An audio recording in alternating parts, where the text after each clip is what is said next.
Summer may be winding down, but many of us still rely on the AC at night. Is running it all night really safe for your sleep and your health? Using your AC at night is generally safe, but it can impact your sleep and comfort if you're not careful. Here's what to consider. Temperature matters. Keeping your bedroom around 65 to 68 degrees helps you fall asleep faster and get deeper rest. Humidity can drop. Air conditioning dries the air, which can lead to dry skin, irritated sinuses, or a scratchy throat. Using a small humidifier can help balance moisture. Air circulation.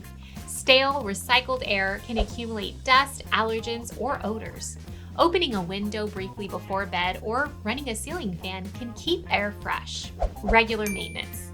Cleaning or changing your AC filters ensures the system isn't circulating dust or allergens while you sleep.